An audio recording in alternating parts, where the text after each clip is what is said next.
This podcast is brought to you by the new Nikon Coolpix P1 and P2 digital cameras, the world's first compact cameras with built-in Wi-Fi. Now you can take great pictures and easily transfer them directly to your computer or printer wirelessly. Learn more at nikondigital.com. Today on Gear Live's Bleeding Edge, we talk about Windows Live Search, TiVos' new pricing scheme, and we also have Scott O from Cherub here to talk about their new online video episodic adventures. and we'll be seeing some new hack attacks from our good friend Nate. All that and more on today's edition of Gear Live's Bleeding Edge. Zeke's is awesome.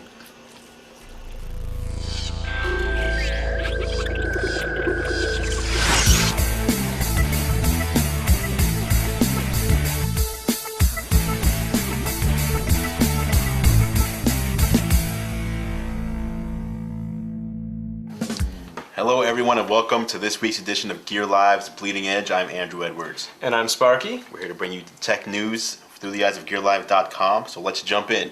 Indeed.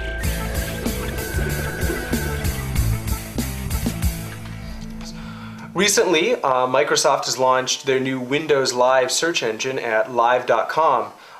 Windows Live offers a couple of great new features over some existing search engines and really kind of changes the way that people interact with their search engines.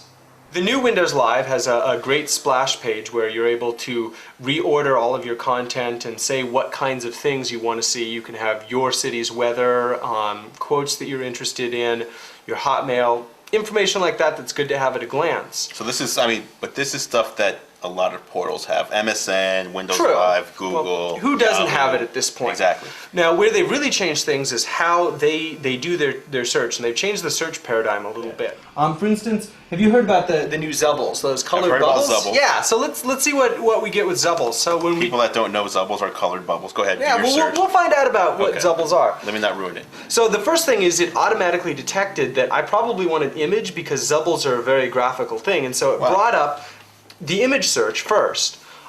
As you'll notice, rather than having pages, what it does is it organizes them as one long stream and dynamically loads content as it needs to, which is kind of useful, and it really takes advantage of like the new Ajax kind of technologies. And then if you hover over an image... True, if you hover over an image, larger. it gives you a lot more information, makes it a little bit larger.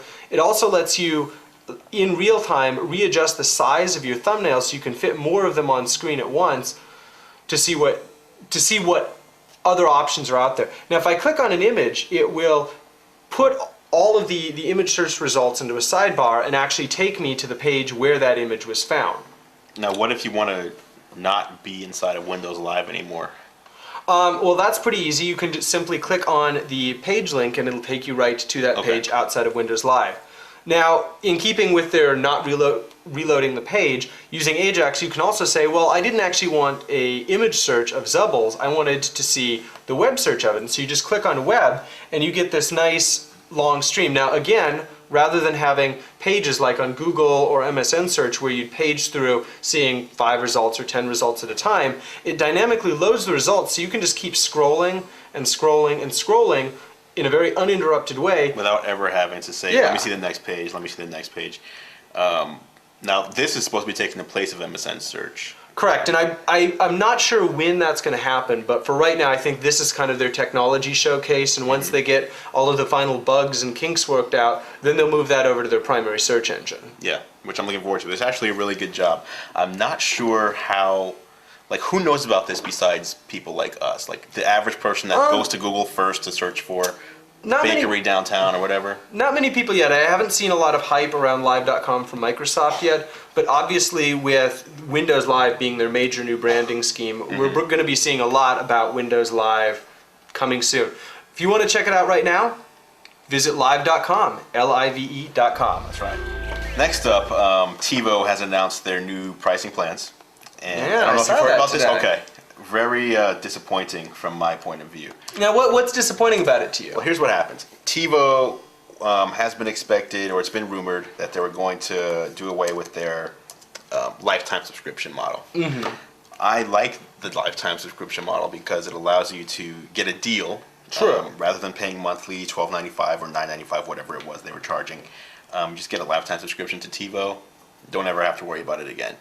Now that's a double-edged sword, though, because I actually have some friends who got the lifetime subscription model, and the one kind of footnote is that lifetime subscription is tied to your actual TiVo box, and so if you get that, you can't upgrade your TiVo box, and if your box ever dies, you're out the money. Yeah. See, now I've heard otherwise. I know people that have been able to like transfer over and like turn one box off and transfer it to the other box and things like that. Okay, probably just talking to the right customer service person. But still, it's so here's what TiVo's doing. They're still on Series 2, and if you go to buy one at a store or through TiVo.com, you're going to get an 80-hour TiVo, and you're going to choose either a 1-year subscription, 2-year subscription, or 3-year subscription. 1 year is going to be $19.95 a month or $224 prepaid. 2 years, $18.95 or $369 prepaid, and 3 years, $16.95 or $469 prepaid. That's enough. Now, do you have to pay for the TiVo on top of the subscription? They give you the TiVo and they give you the subscription. Okay. But here's the thing: it's kind of like a cell phone plan. If you cancel before your subscription ends, you get an early termination fee. Oh no! And you don't get a refund. So if you get TiVo, pay for the subscription. Say you wanted to get the best deal, so you paid for 3 years. I don't know. A few months down the line, you decide that TiVo sucks and that your Comcast or whoever Moxie box is tons better. You cancel. Don't know how much the fee is going to be, but you're going to get an early termination fee. Yeah, well they've got to pay for the hardware somewhere, but it's still particularly at $224 for a year. That's a lot more than the cost of the actual hardware. So yeah, the hardware is like $49. Well, $49 with subsidies. I'm sure it costs them at least $100, but still, they're making a hefty profit. Well, I mean, I understand they have to make money, but if I'm paying you for the box, and I'm paying you, what is it, $299 for a lifetime subscription? We'll see. That should be more than enough. It'll be interesting to see how consumers react to this kind of business model from the founders of the DVR. Yeah. Well, my big question is, how is this going to affect Series 3?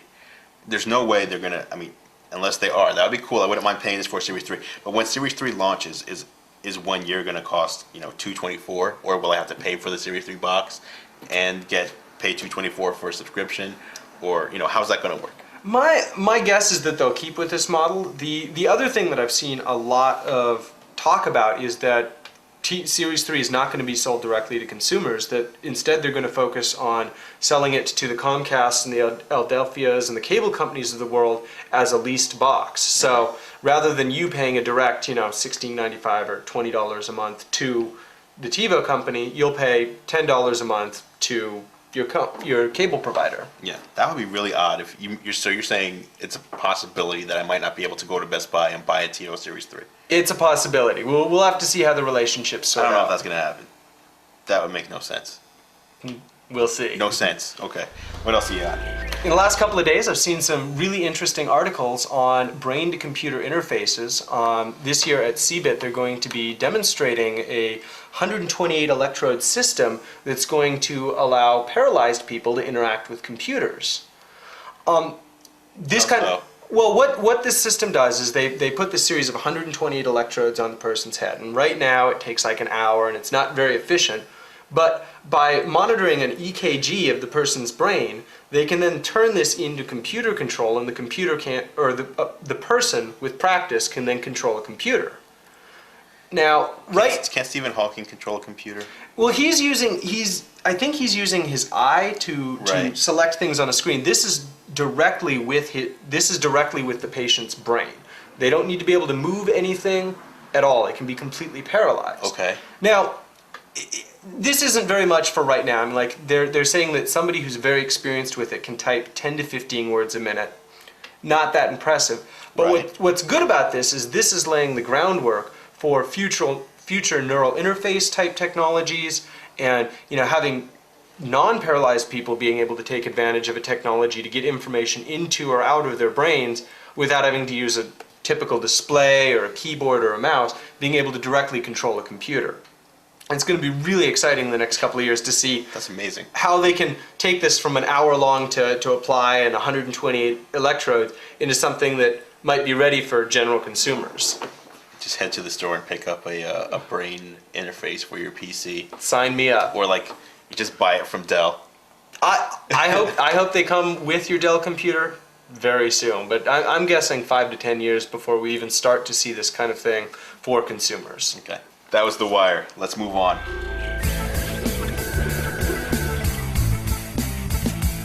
So we were able to stop by Delphi's booth back in January at CES, and they gave us a look at their eye tracking, driver drowsiness, and distraction monitor. Yeah, great safety stuff for those of you on the road. Yeah, it's a mouthful, but basically what this does is it tracks your eyes, and by tracking your eyes, it determines if you're drowsy, if you're distracted, and it alerts you if it feels that you're like not going to be able to control your car on the road.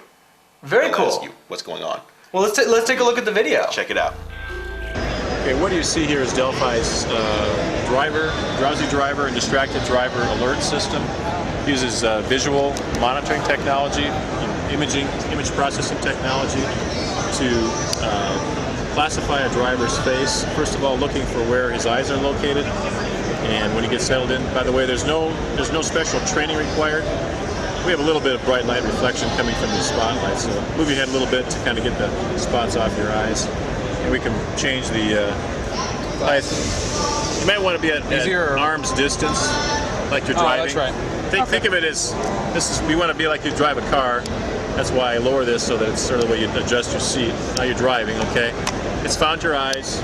Okay, it's tracking them. Now we have everything set to respond very quickly for this demo, but if you start to simulate that you're getting drowsy, it always starts with eyelids start to slow down, blink for longer. Now, of course, in a real case, this could take many minutes, and we wouldn't be immediately detecting it. That's all based in software, and we tailor that based on whichever vehicle manufacturer we go with in terms of their preference. So that's how drowsiness is detected. Now, in terms of what we do with that information, first and foremost, we want to alert the driver that we're getting continual drowsiness detection. Now, assuming the driver is responsible, would take that information and properly respond by pulling over is what we would assume.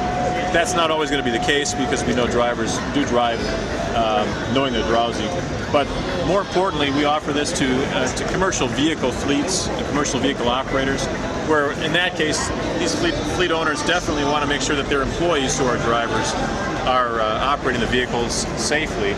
And in that case, there's a very strong potential they would want to have this information relayed to them via telemetry to their fleet offices, in which case they could get in immediate contact with that driver and inform him that they're seeing some unsafe driving behavior and that they need to pull over and get some rest. Now, in a system where there's warnings that are being triggered for the driver, is it likely that they're going to be user configurable thresholds? No.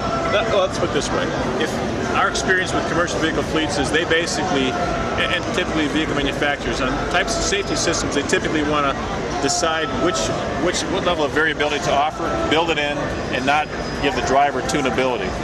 But in some cases, there may be some sensitivity adjustments they may want to offer, but that really becomes a vehicle manufacturer choice. Exactly. So the user's not going to be able to access that sort of software. This is going to be completely transparent to the user unless the system detects a problem with the driver and just wants to alert him.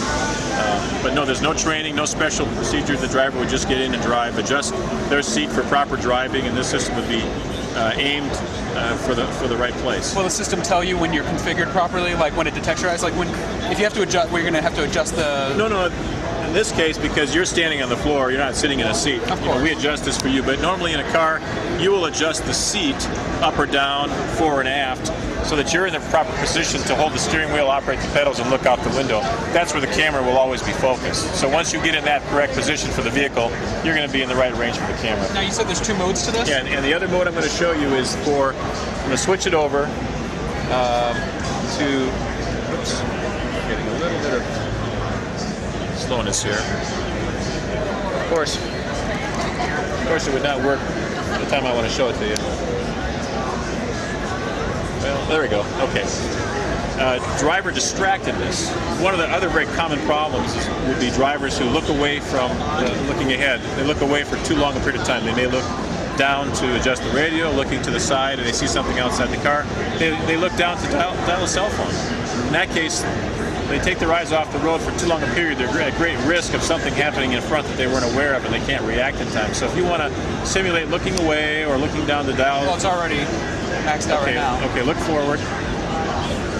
And you know what, we may not, okay, we're green now. Green would be you've been looking forward, now you're alert. As you can see, it says up there. Now start looking away. So if I need to go to answer my cell phone, that sort of thing, it's gonna... Right, and as I said, for this demonstration, we've removed all the time filtering, and it's going to immediate distraction right away, so we don't have to wait a long time. In an actual vehicle, that would be set to be a few seconds. So if you're looking for a prolonged period of time at the back, at the kids trying to smack them around, it's gonna... Yeah, you should not get a warning if you look at the left mirror or if you the right mirror. If you check your blind spots, or if you make a left turn. To look over your shoulder to make a turn, that's not a problem. But if you look over at your passenger and you keep looking and holding a conversation for many, many seconds, you're at great risk that something could happen in front of the car. In that case, you'd get an alert. Now, you're also able to play into the other adaptive safety technologies that so like cruise control, adaptive cruise control, that's exactly correct. As part of this overall display, we're showing our cocoon of safety concept with exterior sensors around the vehicle looking ahead, to the side, to the rear, that can basically give the driver additional advanced warning that situations are changing that they need to be aware of. And we can adapt those warnings based on what the driver is doing if we have this type of a system. So for example, if the driver is alert, driving, looking straight ahead, and he's approaching slower moving traffic, our forward-looking sensor does detect that, but since the driver monitor says, hey, he's alert, he sees that, the system could suppress any kind of an alert or warning, okay, unless it sees that he's waiting a little bit too long to react to it. However, if the vehicle detects that you're approaching slower traffic, at the same time it sees you're not even looking, or you're very drowsy, it may give you a much earlier warning of that, so that you gain added time to look back or become alert again, see that, and then respond to it. Now, what type of availability are we looking at? How long until this is in consumer products, or how long until this is built into vehicle safety systems? Well, this product is ready to apply to any vehicle now. What we are waiting for are vehicle manufacturers to sense the pull for this from the market and want to install it. This is being offered to all vehicle manufacturers, whether they're light, medium, or heavy duty today. But what is being awaited is those manufacturers wanting to offer that to the consumers. Okay. So what we are doing here, of course, is making the public aware that this exists. Okay. Because a large component of new features that go onto vehicles are the consumers asking for those features from the manufacturers, from the dealerships. So that information works its way back up to the planners. There are a lot of long trips where I've just been like, a rumble strip, you know. Yeah, exactly. You figure it out real fast, but it's not good to be driving in a system that's able to detect that. How does it work off the eyes? What's it tracking in the eyes? Are we talking about for the drowsy? For drowsy. Distracted. Basically, and I'm not the technical expert, but essentially, by locating through pattern recognition, lots of data has been collected on what we're looking for. We are able to locate that part of the face, we find the head, we know where the eyes generally always fall on most people, because they always have two of them, they generally fall in the same place. We know where the eyes are, and then we can then locate the iris, and we actually use some additional near-infrared illumination that's coming from the dashboard as well, that it's in the right spectral frequency to help the irises and the eye components stand out much better for the camera. So you're able to track what they're doing. So we find that, and so once we find the eyes, by basically when your eyes start to close, the average closure rate, we know whether they're open or closed, and then we just basically sort of integrate or threshold on that build-up, how much time they were spent closed. We calculate that average.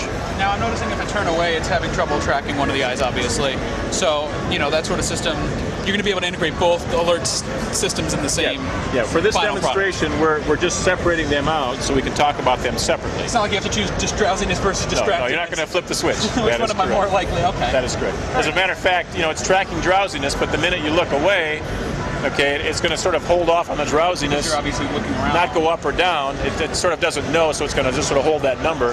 But now the distraction level starts to rise. See, you've got these two sort of independent things that are being tracked, so that the drowsiness may go up or down. If you look away, that'll have to freeze. Distractionness starts to rise, and that may become the more critical thing.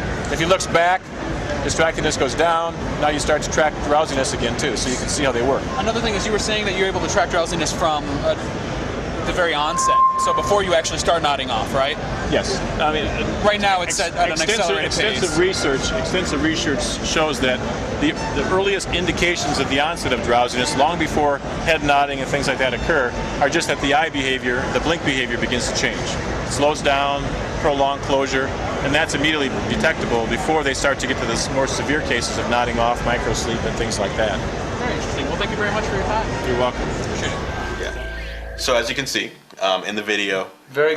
It tracked your eyes. It tracked his eyes. If you closed his eyes or left them closed for an extended period of time, it would kind of beep and like alert Wake him. you up, Right. which is great because I know there are a lot of fatalities out there from drivers who simply fall asleep. Of course. Or if you're distracted, you like turn to the kids, trying to tell them to shut up. You turn around, there's a semi in your face. So this should this should avoid that. Nothing Avoid that ruins your bubble. day like a semi in the face. Let me tell you. I always say. So this is going to be in production, and car manufacturers will be able to buy it from Delphi to install into their vehicles. And When should we That's the expect this? value add. 2007, 2008?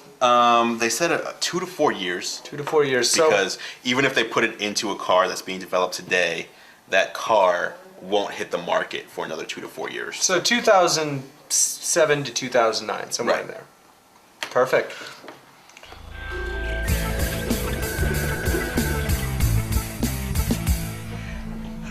So internet video is big. We have course an it internet is. video show. We like to think it's the biggest thing. Yeah, especially ours. But we have Scott O. We taped an interview segment with him earlier today, and he directs a show called Cherub, which is only on the internet. And we're going to roll that video for you now. Excellent. Check it out. We are here with Scott O. Scott, nice to have you on the show. Thanks for having me. Okay, so for those who don't know, Scott, well, you probably wouldn't know, but Scott does something online called Cherub, which is an episodic internet show. Tell us more about it. Cherub is a slapstick parody of Joss Whedon's Angel, and it is about a vampire with cursed bunny slippers who is kind of an alcoholic and spends most of his time in a converted garage, moping around in a bathrobe while his nemesis, Johnny Mildly Irritating, stalks him from outside. Okay. So that's kind of the high-level summary. We're doing 12 episodes in our first season. We've been out for several weeks now, and we're just starting to pick up steam around it. Okay. One thing, we have a trailer to show. Before we get to that, you mentioned vampire, bunny slippers, drunk, bathrobe. All the Garage. necessary ingredients for high-quality internet comedy are right there. There it is. Yeah. So what are we going to see in the trailer? The trailer just kind of gives you a wrap-up of what the whole first season is about. It kind of introduces you to the main characters and just gives you a sense of the tone, the slapstick nature of it. So. Okay, so here it is. Check this out.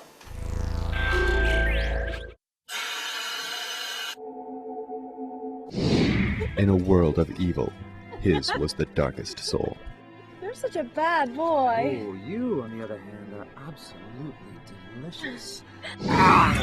His horrible vampire appetite was unstoppable. You killed her! Until a gift from a gypsy fed his only weakness. Ooh, Bunny. Those bunny slippers are cursed. You will spend the rest of your unnatural vampire life filled with remorse.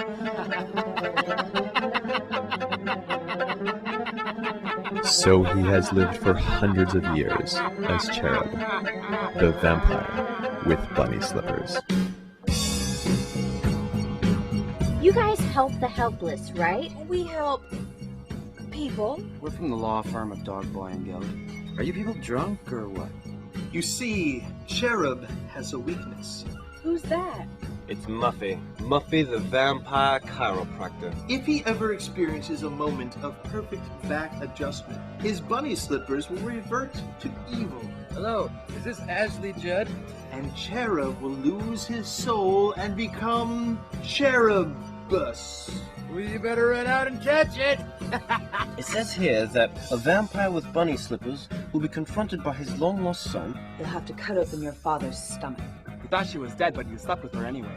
That was very common in 1712. And they will battle valiantly over possession of Eggplant of Mystery. I'm collecting eggplants for the Ladies' Aid Society.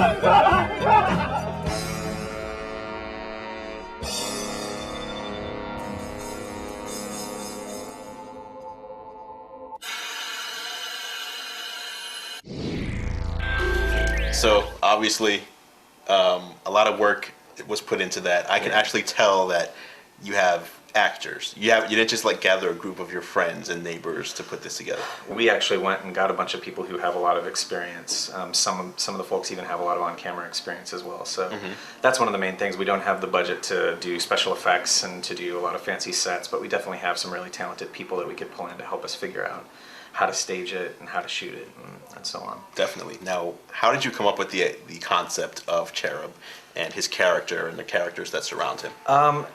Well, it's the day they announced the video-enabled iPod, I was sitting at work, and it just sort of occurred to me in a flash. We'd been watching a lot of SCTV, which came out on DVD a little while ago, and so we were plowing through a whole bunch of that. And I grew up watching SCTV, so I kind of have parody as just a part of the way I like to pursue my art. And Angel, by the same token, is something that I also really loved and really missed and wished that, there could be more of it. So in the absence of being able to have more Angel, I thought, well, at the very least, we could have this fairly ridiculous take on Angel that gives you some of the elements, but really just makes you laugh. And so once you had the basic premise of he's a vampire with cursed bunny slippers, a lot of elements really just kind of fell into place. So... Now, how's the scripting go? Do you actually have a full script for each episode or for each? Yeah, season 1, I actually just, because I was trying to introduce the concept to the community of folks that I wanted to shoot with, so I wrote all 12 episodes in the first season, and we shot them, and now people are starting to see these episodes come out on the net, and more people have a sense of what the show is like, so we're planning for season 2 to pull in the same way we got a bunch of really talented local fringe actors this time around. Next time around we want to get a bunch of talented fringe writers to join in and kind of participate in giving a different voice, because that was one of the things about the Buffyverse in general, is those were the first series where I ever paid attention to individual writers' contributions. And you knew on Angel, if Ben Edlund was doing an episode, it was going to have his signature even though it was still part of the universe. And so I want to kind of replicate that and give other comedy writers in town and other playwrights in town some leeway to come in and really push the thing, So we're trying to make season 2 a lot more over the top and more observed. We're already learning that season 1 is very zany, but people have an appetite to see how far we can go with it. So that's on the agenda. So are there any other shows out there that have that similar, that you've noticed, where if a certain writer is doing a show, kind of know what to expect versus another writer? I don't watch a ton of TV anymore. Like, I was thinking about this because a lot of the Angel writers went on to, some of them write for Lost, but the way that show is structured, you don't notice it as much. I don't know whether their staff sort of just hammers it out and makes it a really even voice, if that was something that Joss just really encouraged for Buffy. But I mean, he had some incredibly talented people, and you can always tell when certain people are writing versus just a guy who had a job and did an episode that week. So, I don't know how it's going to work out. Obviously, I have no real experience in television, so we're all sitting here in Seattle. If we were really trying to be professional TV people or filmmakers, we'd be somewhere else. But so what we're doing it for is for fun, and we're really just doing it because we like the opportunity to reach an audience on the internet that even 5 years ago it wasn't like this, that you could go out and get thousands of people subscribed to your feeds after just a couple weeks. And so we're treating it as professionally as we can, but we're also not restrained by, it's not actually television, so we can be crazier and we can be a little bit more loose, and we can have a drunken vampire with bunny slippers as our main character. Of course. So, and one other thing that's really interested me is that you're doing content on the internet right now, and you keep mentioning seasons. Where'd you come up with the concept of let's do seasons versus just different shorts that don't really have much to do with each other? Well, sure. So I was particularly interested in differentiating ourselves from the sort of YouTube phenomenon of a single video comes out and then everybody watches that. And I'm not a consumer of short films that way very much. And I'm really just interested in episodic storytelling over a really long period of time. Like with Buffy and Angel, these are year-long arcs that go on, and there's just a different kind of connection to those than there are to individual standalone short pieces in particular. Nothing against it, and obviously YouTube is demonstrating there's a huge appetite for that type of content. We just wanted to do something different. But to me, whenever you have the idealists who talk about how internet is democratizing media and putting it in the hands of folks like us, of course, one of the things about it is, well, so there's been feature film as a tier, and then independent film grew up as a legitimate alternative, Right. but there is no real legitimate independent television tier yet. Public access works maybe in New York City, but outside of that, I mean, you don't legitimately have a method for building a reliable audience that way and, Right. and telling stories that way. So we're in this really unique position now. We, all of us who are trying to do content, whether it's video blogging or, even something like channel101.com, where all they do is pit series against each other basically, and every month they have live audiences vote to which ones are going to get canceled and which pilots are going to get to bring more episodes back. There's obviously an appetite for it, and some really creative stuff is coming out of that type of environment. So we just want to participate in that with Caution Zero Network. We want to do something in Seattle where we're building a whole bunch of different series that might be, interesting to a lot of different people. Mm-hmm. So tell us about the Caution Zero idea. You're not an aggregator. Right, so Caution Zero Network is the host for Cherub, and it's basically a production company that we're not trying to be YouTube in the sense that we're taking submissions of absolutely everything and pushing it out there. What we're trying to do is generate a network of unique individual shows, similar to how any television network might try to build a brand around the types of shows that it offers. Mm-hmm. And we want content creators coming to us to help us flesh that out, but we want there to be a level of curation involved.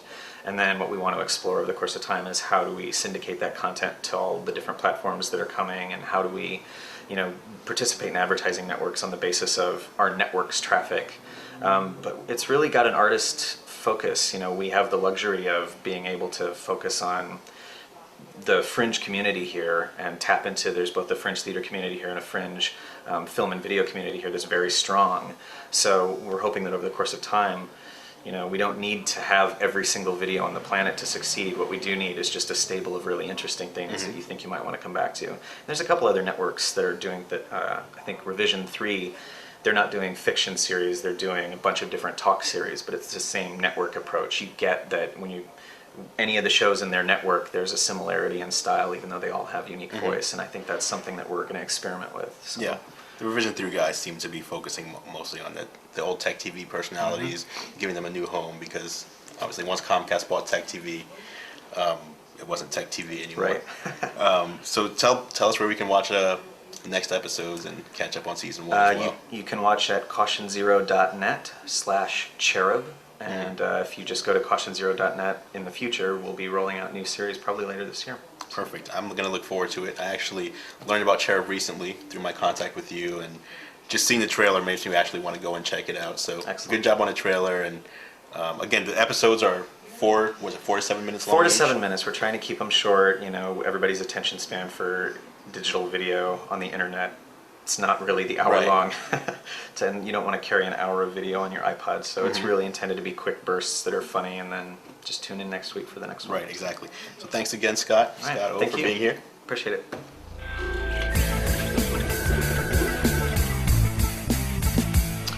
This week's Hack Attack has Nate coming in from behind the cameras again to show off his wireless motion sensor. Nate, why don't you come on in from behind the camera and let's do it. Alright, so I've got one of our cameramen, Nate, here with me, and he is here to show us the best hack job I have seen in a while for a wireless motion sensor.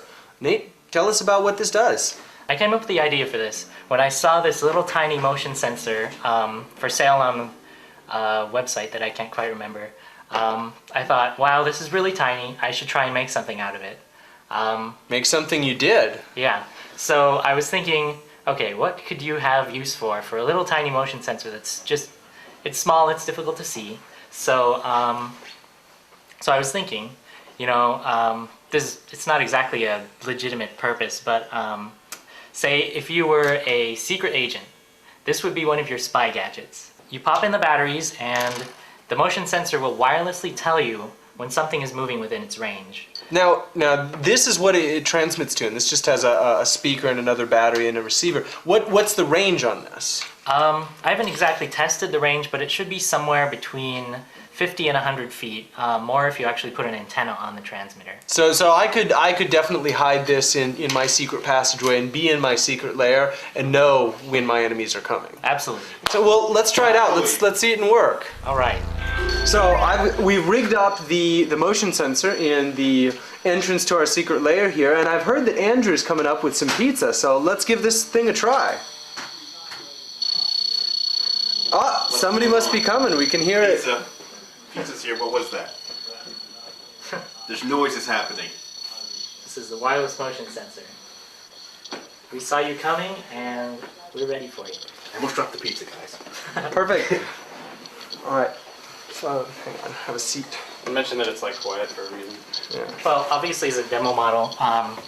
It's got a speaker on it, but say the real thing would have some sort of, put it in your pocket and run a headphone up to your ear, or say recognize the signal and vibrate in your pocket, so that it would be completely silent and you wouldn't have a headphone to block your hearing otherwise. Excellent. Now, can we convince you to put a parts list and some instructions for people at home who want to take a stab at making something like this? Yeah, actually, I'm writing the article right now. Perfect. Well, we'll have that in our show notes. Thanks so much, Nate. Thank you. Thanks again for joining us for this week's edition of Gear Live's Bleeding Edge. I'm Andrew Edwards. And I'm Sparky. Tune in next week. What were you going to say? I was going to say tune in next week, but... Okay. Please do tune in next week for more tech news through the eyes of GearLive.com. Indeed, and seeing us keep it together. Yes. Have a good evening. Next week. Goodbye. That was the best outro ever. Love it. It's like outtakes and outro at the same time. Now we have to record our this week on Gear Live. All right. This week on Gear Live, Andrew flubs the outro.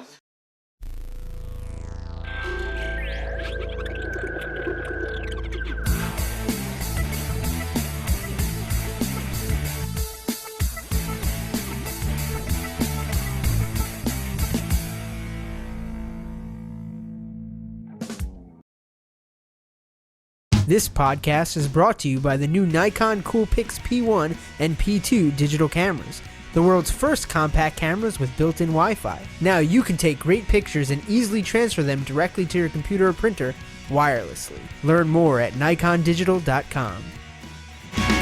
No, you didn't say you wanted pizza. It's just to throw away. I thought that was closed. I was like, that's not going to bounce. Don't know what the heck he's doing.